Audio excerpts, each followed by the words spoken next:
My name is Tracy Arns, and this project is on major depressive disorder. Depression is a very common disorder in the United States, second only to hypertension in terms of chronic illness. Approximately 19 million Americans have suffered from major depressive disorder, the clinical version of this disease. It's a mood disorder that is characterized by feelings of sadness, tiredness, or loss of interest in daily activities, as well as other symptoms that must last at least 2 weeks and interfere with daily life. The Diagnostic and Statistical Manual of Mental Disorders, or the DSM-5, is what mental health professionals use to diagnose mental disorders. It is currently in its 5th edition.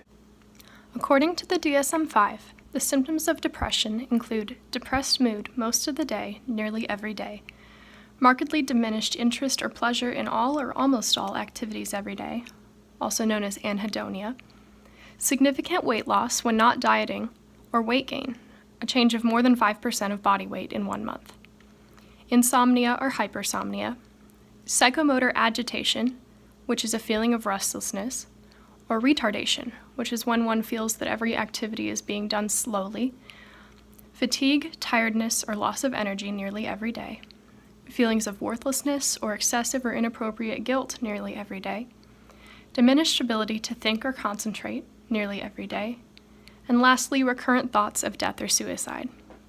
From these 9 symptoms, one must have at least 5 into a 2-week period to be diagnosed with major depressive disorder. Several theories for the cause of major depressive disorder have been given. The biological model focuses on genetic, biochemical, and hormonal influences on major depression. This is the model most held by mental health professionals. Aaron Beck, the founder of CBT, or cognitive behavioral theory, popularized the theory of the cognitive triad. 1 is negative self-deprecating view of self, 2 is pessimistic view of the world, and 3 is the belief that negative reinforcement will continue. In this model, it is thoughts that need retrained. The diasthesis stress model is somewhat of a combination of the two.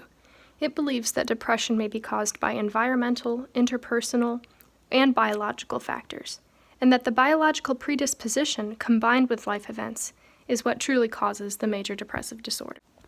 3 classes of drugs that may be used to treat this disorder are SSRIs, TCAs, and MAOIs.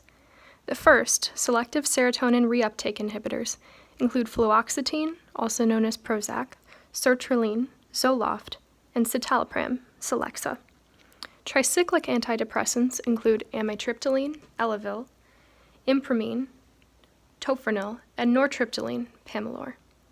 Finally, monoamine oxidase inhibitors include phenelzine, Nardil, selegiline, MSAM, and tranylcypromine, which is Parnate. SSRIs are the first line of defense because of their fewer side effects. TCAs are slightly more extreme, and monoamine oxidase inhibitors are the least likely to be used and will only be used if every other type of drug has failed to treat the depression, because of the risk of hypertensive crisis after ingesting tyramine. There are also several non-pharmacological methods of treatment. Some people attempt to treat depression with a healthy diet and moderate exercise. They try to reduce their amount of sugar and increase their amount of fruits, vegetables, whole grains, and lean meats. Yoga, as well as other exercises such as Tai Chi and Pilates that are low intensity, have been shown to reduce stress and improve mood in people with depression. Cognitive behavioral therapy, developed by Aaron Beck, is perhaps the most effective form of psychotherapy for those struggling with depression. It focuses on retraining one's thoughts, emotions, and behaviors, and is often coupled with psychopharmacology to achieve a therapeutic effect. Some nursing diagnoses that are pertinent to major depressive disorder include disturbed thought processes, chronic low self-esteem, imbalanced nutrition, disturbed sleep pattern, ineffective coping, spiritual distress, and disabled family coping. As a nurse, it's important to be sensitive and purposeful when communicating with someone who has major depressive disorder. Since someone with depression may not feel like talking much, it's important to use open-ended questions to get them to express their feelings as much as possible. You can also use appropriate silence, active listening, and clarifying techniques to ensure that you understand what they are expressing. Some more nursing interventions that may be appropriate for the client with major depressive disorder include scheduling soothing activities such as drawing or board games, providing gentle exercise opportunities, such as walking, and serving small, frequent meals with their favorite foods, since they may not have much of an appetite. Perhaps one of the most important nursing interventions, though, is to assess for suicide potential. Some risk factors include chronic depressed mood, anhedonia, anergia, anxiety, feelings of worthlessness and guilt, giving away prized possessions, or mentioning death and suicide. If you see any of these risk factors, it's important not to leave the person alone and to implement suicide precautions. These symptoms may be especially common within the first 2 weeks of starting antidepressant therapy, as one's energy has begun to lift, but the mood has not. The prognosis for people with major depressive disorder is generally good when they receive treatment. Approximately 80% of people who receive proper treatment will reach partial or full recovery. The remaining 20% report varying degrees of lifelong symptoms, but they can often learn healthy coping skills to still live a fulfilling life. For this project, I decided to interview somebody who I know has suffered from major depression. The subject is an 18-year-old female high school student with a family history of depressive disorders.